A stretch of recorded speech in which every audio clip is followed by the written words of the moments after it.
जय हिंद सब किसी को। मैं पंकज कुमार इस लेसन में आप लोगों को ट्रांसक्रिप्शन बताने जा रहा हूँ। ट्रांसक्रिप्शन बहुत ही सिंपल सा प्रोसेस है, इसमें घबराने जैसा कुछ नहीं है। और जब आ ही गए हो, पिछले वीडियोस को आप देख रहे हो, कंटिन्यू देख रहे हो, और नहीं भी देख रहे हो तो फिर आप जाके पहले वीडियोस को देखो, और समझ में आता है तो फिर सब्सक्राइब, लाइक और शेयर ज़रूर करो। आप मुझे अनअकैडमी पे भी फॉलो कर सकते हो, और मेरे अगर आप कोई सब्सक्रिप्शन लेना चाहते हो अनअकैडमी पे, तो मेरा रेफरल कोड नीचे, कहाँ, यहाँ नीचे नहीं, डिस्क्रिप्शन में दिया हुआ है। आप उस रेफरल कोड को यूज़ कीजिए और कोई भी सब्सक्रिप्शन लेना चाहते हैं तो उसमें 10% का डिस्काउंट लीजिए। और अगर आप वीडियो कॉन्फ्रेंसिंग वाली क्लासेस ज्वाइन करना चाहते हो तो फिर आप डिस्क्रिप्शन में दिए गए फॉर्म को भरिए, ताकि हम लोग एक साथ वीडियो कॉन्फ्रेंसिंग क्लासेस कर सकें। चलो, ये सब तो बातें थी। हम लोग किस तरह से और भी प्लेटफॉर्म पे पढ़ सकते हैं एक साथ। अब हम लोग जो पढ़ने वाले हैं बहुत ही एक्साइटिंग, बहुत ही मस्त वाला चैप्टर टॉपिक है, वो है ट्रांसक्रिप्शन। हालांकि ट्रांसक्रिप्शन पूछा जाए तो ट्रांसक्रिप्शन की ज़रूरत क्या है, क्या मतलब है ट्रांसक्रिप्शन का, तो जैसे कि आपको याद होना चाहिए, याद है कि नहीं, डीएनए से क्या होता है, डीएनए बनता है। पुरानी वीडियोस में हमने देखा होगा मेरी, अगर नहीं देखा तो फिर नीचे मतलब कि डिस्क्रिप्शन में जाके देख लेना, लिंक दिया होगा। तो डीएनए से डीएनए बनता है तो क्या होगा, रेप्लिकेशन का रेप्लिकेशन होता है।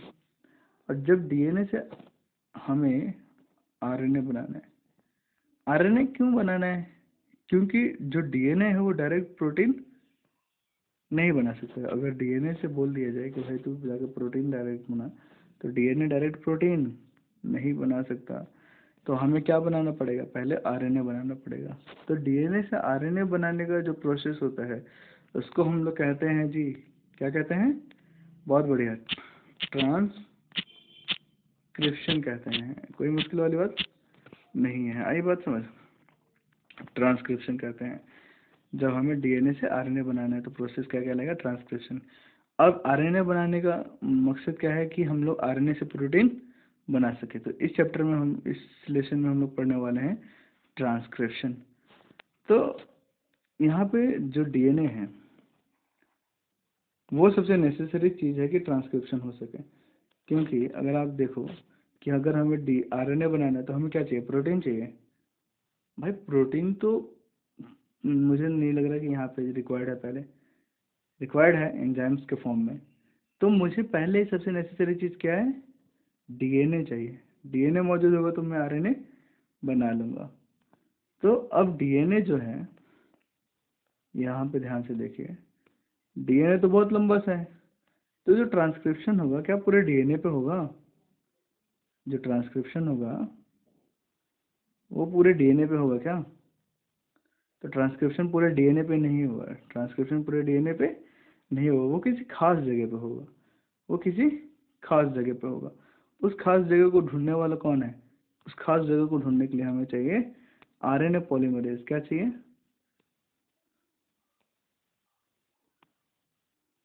उस खास जगह को ढूंढने के लिए हमें चाहिए भाई आरएनए पॉलीमरेज चाहिए। इस आरएनए पॉलीमरेज ने क्या लिया हुआ है, इस आरएनए पॉलीमरेज ने लिया हुआ है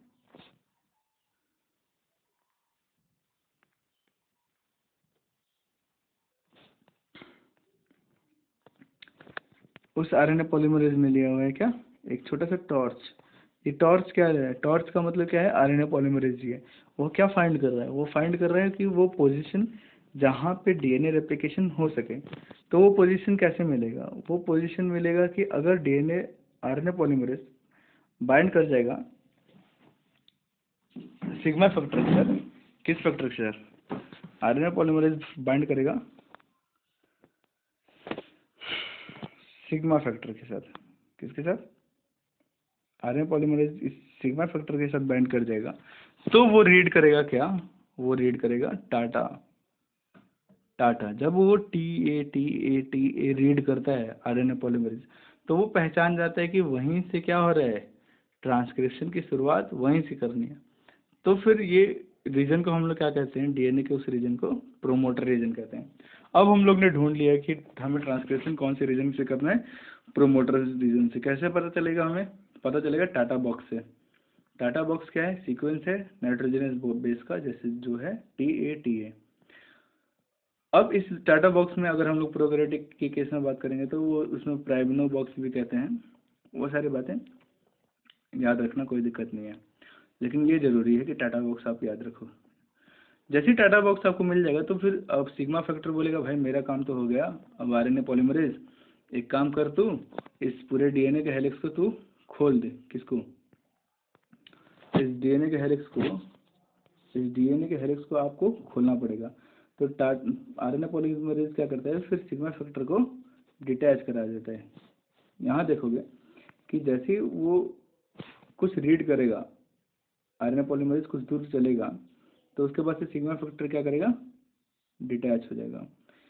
जैसे ही वो कुछ दूर चलेगा तो उसको क्या मिलेगा? Structural gene. अब यही जो जीन है, स्ट्रक्चरल जीन ही इम्पोर्टेंट जीन है जो कि RNA की मेन कोडिंग्स को करता है। मेन कोडिंग्स RNA की कौन रखता है? Structural gene. Structural gene main coding को रखता है RNA की। आई बात समझ? अब RNA पॉलीमरेज में कुछ तो फैक्टर्स होंगे ना। RNA पॉलीमरेज टोटली बना है 6 यूनिट से। कितने? 6 सब यूनिट से। कौन कौन सा है भैया?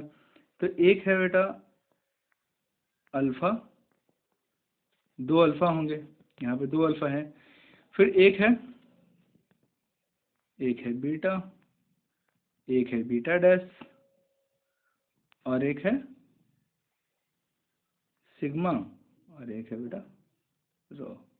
कितना हो गया? 2 2 4 2 6।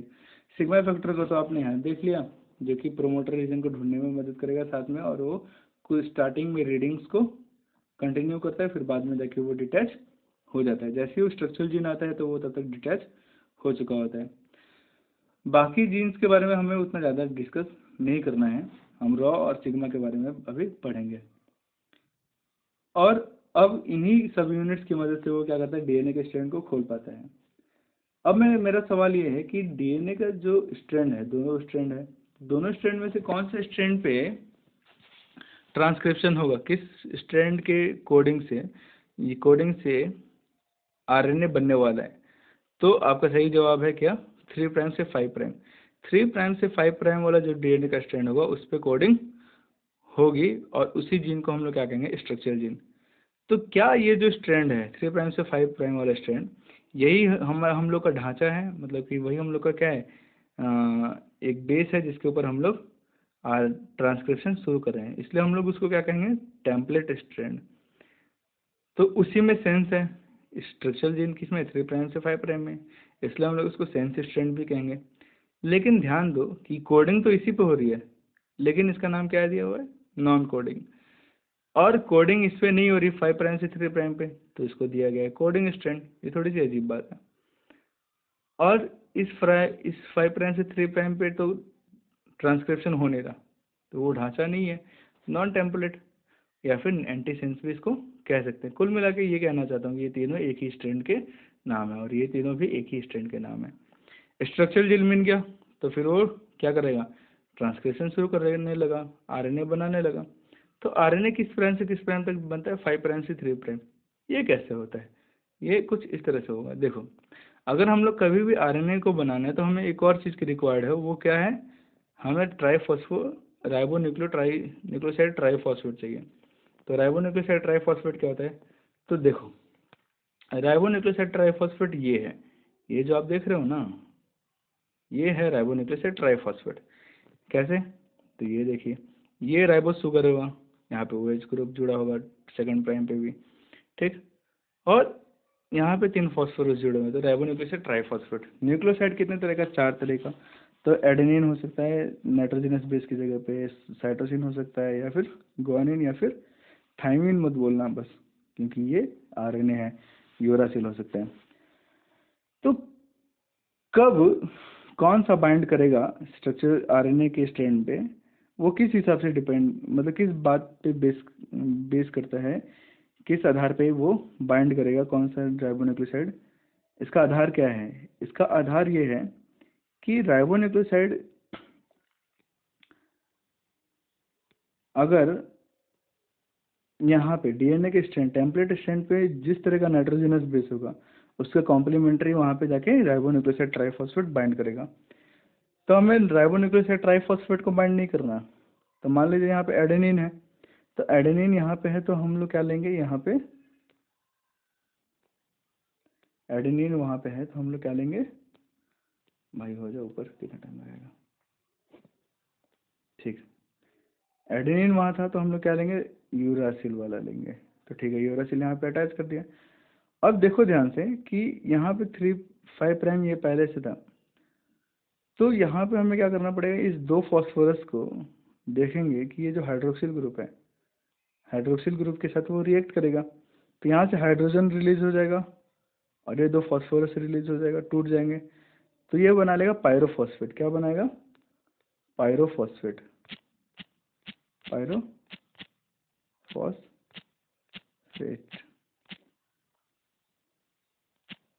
पायरोफॉस्फेट बनाए। अब जब पायरोफॉस्फेट बन गया तो क्या बच जाएगा, यही ना बचेगा, फॉस्फोरस। तो ये फॉस्फोरस क्या करेगा, फॉस्फोडाइस्टर बॉन्ड बना लेगा ऑक्सीजन के साथ, इस तरह से ये चेन बन गया। तो नया जो राइबोन्यूक्लियोसाइड होगा वो कहाँ आके जुड़ेगा, इस पे आके जुड़ेगा कि पीछे आके जुड़ेगा, 3' पे, क्योंकि हाइड्रोक्सिल ग्रुप कहाँ है, हाइड्रोक्सिल ग्रुप यहाँ पे है, OH 3' पे, इसलिए कोई भी नया राइबोन्यूक्लियोसाइड आएगा तो 3' पे आके जुड़ेगा। तो जो स्ट्रैंड बढ़ेगा वो किस डायरेक्शन में बढ़ेगा, क्या स्ट्रैंड आपको नहीं लगता कि वो इस डायरेक्शन में बढ़ रहा है, इस डायरेक्शन में बढ़ रहा है ना जी। तो फिर जो आरएनए का स्ट्रैंड होगा वो 5' से 3' पे बढ़ते जाएगा। अब बहुत बढ़िया, बहुत समझ में आ गया। अब हम लोग देखते हैं कि यहाँ पे मान लीजिए, कहाँ गया, थोड़ा सा नीचे करते हैं, यहाँ पे थायमिन होगा तो कौन सा राइबोन्यूक्लियोसाइड आएगा, थायमिन होगा। तो फिर adenosine ribo ribonucleoside ribo adenosine triphosphate आके जुड़ेगा, और यहाँ पे गुआनिन होगा तो राइबोसाइटोसिन ट्राइफॉस्फेट आके जुड़ेगा। इस तरह से ये चेन बढ़ते जाएगा। तो क्या हमें पूरे डीएनए के स्ट्रैंड की ट्रांसक्रिप्शन करनी है क्या, नहीं, हमें कुछ खास स्ट्रक्चरल जीन की करनी है। तो स्ट्रक्चरल जीन करते करते करते एक टाइम आएगा कि वो एंड हो जाएगा, पूरे डीएनए पे तो वो ट्रांसक्रिप्शन नहीं करेगा। तो जब वो एंड आएगा तो उसको कैसे पता चलेगा कि आरएनए पॉलीमरेज को कि उसको अब ट्रांसक्रिप्शन नहीं करना। तो डेफिनेटली यहाँ पे रॉ फैक्टर होगा। क्या है, रॉ फैक्टर। अब ये जो रॉ फैक्टर है ये क्या है, टर्मिनेशन फैक्टर की तरह काम करेगा। जैसे ही रॉ फैक्टर इस पे बाइंड करेगा तो आरएनए पॉलीमरेज कहेगा बस अब मुझे ट्रांसक्रिप्शन नहीं करना, तो वो क्या होगा, डिटैच हो जाएगा डीएनए से और यहाँ पे आके बैठ जाएगा, मतलब कि डीएनए से अलग हो जाएगा। जैसे डीएनए से अलग होगा तो ये जो दो स्ट्रैंड थे वो वापस में क्या होंगे, डबल हेलिक्स बना लेंगे। जैसे जैसे ये आगे बढ़ रहा था वो पीछे से हेलिक्स बनाते जा रहे थे, ये अपने रूप में डीएनए आ गया और हमें आरएनए भी मिल गया। तो क्या आरएनए जो हमें मिला है, यहाँ पे आरएनए हमें क्या मिला है, पूरा मतलब कि मैच्योर आरएनए है, फंक्शनल आरएनए है, तो ऐसा नहीं है। ये जो आरएनए है वो फंक्शनल नहीं है, इसमें अभी भी इसको मैच्योरेशन की ज़रूरत है, इसमें कुछ सुधार करने की ज़रूरत है, कुछ म्यूटेशंस की वजह से कुछ अलग भी अनवांटेड कोडिंग्स भी इसमें आ जाती हैं, उनको हटाना पड़ेगा। वो सारी चीज़ें हम लोग नेक्स्ट क्लास में पढ़ेंगे। यहाँ पे आप ध्यान दो कि अगर कोई कोर एंजाइम के साथ मिल जाता है तो क्या बनाता है, होलो एंजाइम। तो यहाँ पे कोर एंजाइम कौन सा है, आरएनए पॉलीमरेज, और आरएनए पॉलीमरेज के साथ को एंजाइम कौन सा जुड़ेगा, सिग्मा, तो बनेगा क्या, होलो एंजाइम। अब हम जानते हैं कि आरएनए कितने तरह का होता है, आरएनए तो होता है 3 तरह का। एक होता है, एक कौन सा होता है, एक आरआरएनए होता है, एक आरआरएनए होता है, एक टीआरएनए होता है और एक एमआरएनए होता है। तो क्या इन तीनों आरएनए को बनाने के लिए एक पॉलीमरेज एंजाइम काफ़ी है, आरएनए पॉलीमरेज काफ़ी है क्या? तो आपका जवाब होना चाहिए, क्या है जवाब, कमेंट में बता दो यार, बिल्कुल आप सब तो बता दिया होगा। चलो ठीक है, तो प्रोकैरियोटिक के केस में, किसके केस में, सिर्फ प्रोकैरियोटिक के केस में, तो इकोलाई क्या है, इकोलाई तो प्रोकैरियोटिक ही है। तो प्रोकैरियोटिक के केस में क्या होता है, आरएनए पॉलीमरेज ही तीनों आरएनए को बनाता है, एमआरएनए, आरआरएनए और टीआरएनए को, ठीक है। प्रोकैरियोटिक के केस में, ध्यान देना। लेकिन अगर हम लोग यूकैरियोटिक के केस की बात करें तो यूकैरियोटिक में जो आरएनए हैं अलग अलग तरह के पॉलीमरेज से बनते हैं। जैसे कि आरएनए पॉलीमरेज 1 जो है वो बनाता है आरएनए को, और ये आरएनए पॉलीमरेज 1 कहाँ मौजूद होता है? न्यूक्लियोलस में होता है। न्यूक्लियोलस क्या होता है कि जो डेंस रीजन होता है डीएनए में, डीएनए का जो डेंस रीजन, चलो यहाँ देख लेते हैं, हम लोग के पास तो बोर्ड है ही। ये देखो, ये है सेल और ये है न्यूक्लियस, और ये है आपका डीएनए। मान लो ये डीएनए का कोड है, तो मान लो यहाँ पे मैंने डेंस रीजन बना दिया ये वाला। तो ये जो डेंस रीजन जो मैंने बनाया है इसको हम लोग क्या कहेंगे? न्यूक्लियोलस। और इसकी सराउंडिंग में जो फ्लूइड होगा, जो प्लाज्मा होगा, उसको हम लोग क्या कहेंगे? इसके सराउंडिंग में जो प्लाज्मा होगा उसको हम लोग कहेंगे न्यूक्लियोप्लाज्म। समझ गया ना? ये है न्यूक्लियोलस जो डेंस क्रोमेटिन फाइबर से है बना है, डीएनए का है डेंस डीएनए या क्रोमेटिन फाइबर, जो मर्जी। और इस जो डीएनए के सराउंडिंग में जो प्लाज्मा है उस प्लाज्मा को हम लोग क्या कहेंगे? न्यूक्लियोप्लाज्म कहेंगे। आती है बात समझ? बहुत बढ़िया। तो जो आरएनए पॉलीमरेज है वो कहाँ पाया जाएगा? आप ही लोग बताइए। आरएनए पॉलीमरेज 1 जो था वो कहाँ पाया जाएगा? इसमें पाया जाएगा कि इस सराउंडिंग में पाया जाएगा? न्यूक्लियोप्लाज्म में कि न्यूक्लियोलस में? कमेंट में बता दे बेटा। तो सही जवाब न्यूक्लियोलस में पाया जाएगा, न्यूक्लियोप्लाज्म में नहीं। उसके बाद आरएनए पॉलीमरेज 2 है, वो क्या बनाता है? वो एमआरएनए बनाया। सर नीचे एचएनआरएनए लिखा हुआ है। एचएनआरएनए क्या होता है? तो एचएनआरएनए हेटेरोजीनस आरएनए होता है। क्या होता है? Heterogeneous RNA. तो हेटेरोजीनस आरएनए के बारे में हम लोग चर्चा नेक्स्ट क्लास में करेंगे। एमआरएनए कैसे बनेगा ये भी नेक्स्ट क्लास में करेंगे। और ये जो आरएनए पॉलीमरेज सेकंड है वो कहाँ पाया जाता है? वो न्यूक्लियोप्लाज्म में पाया जाता है। बनाता क्या है ये? एमआरएनए। अब जो है आरएनए पॉलीमरेज 3 है, वो क्या बनाता है? वो बनाता है टीआरएनए। और ये आरएनए पॉलीमरेज 3 है वो कहाँ पाया जाता है? आसमान में? नहीं ना, वो पाया जाता है न्यूक्लियोप्लाज्म में ही। तो हम लोगों ने देखा कि यूकैरियोटिक में अगर आरएनए अलग अलग आरएनए बनाना है तो अलग अलग एंजाइम चाहिए। 1 चाहिए आरआरएनए के लिए, आरएनए पॉलीमरेज 2 चाहिए एमआरएनए के लिए, आरएनए पॉलीमरेज 3 चाहिए टीआरएनए के लिए। नेक्स्ट क्लास में जो हम लोग डिस्कस करेंगे वो करेंगे कि कैसे हम लोग जो अनप्रोसेस्ड आरएनए है उसको कैसे हम लोग मैच्योर और या फिर फंक्शनल आरएनए बनाएंगे, कैसे इंट्रॉन को अलग करेंगे, एक्सॉन, ये सारे टर्म्स को पढ़ेंगे, सिस्ट्रॉन, पॉलीसिस्ट्रॉन, मोनोसिस्ट्रॉन, ये सारी चीज़ों को हम लोग पढ़ेंगे। तो ये थी एक इंट्रो क्लास ट्रांसक्रिप्शन में, और नेक्स्ट क्लास में हम लोग इस टॉपिक को कंप्लीट कर लेंगे। तो फिर प्लीज़ सब्सक्राइब करो कि ताकि जब भी मैं नेक्स्ट वीडियो दूँ आपको ये पता चल जाए कि हाँ ट्रांसक्रिप्शन की नेक्स्ट वीडियो आ चुकी है। थैंक यू फॉर वॉचिंग, और बने रहो। अनअकैडमी पर सब्सक्रिप्शन चाहिए, लेना चाहते हो और डिस्काउंट भी चाहते हो तो फिर डिस्क्रिप्शन में लिंक में जो दिया हुआ है उस पर क्लिक करके रेफरल कोड यूज़ करके आप 10% डिस्काउंट लो। और अगर आप वीडियो कॉन्फ्रेंसिंग वाले क्लासेस लाइव करना चाहते हो मेरी, तो डिस्क्रिप्शन में दिए गए फॉर्म को फिल करो और फिर मैं आपको लिंक प्रोवाइड करूँगा जिससे आप मुझे डायरेक्ट कांटेक्ट कर सकते हो, क्लासेस कर सकते हो। थैंक यू फॉर वॉचिंग, मिलते हैं फिर नेक्स्ट क्लास में।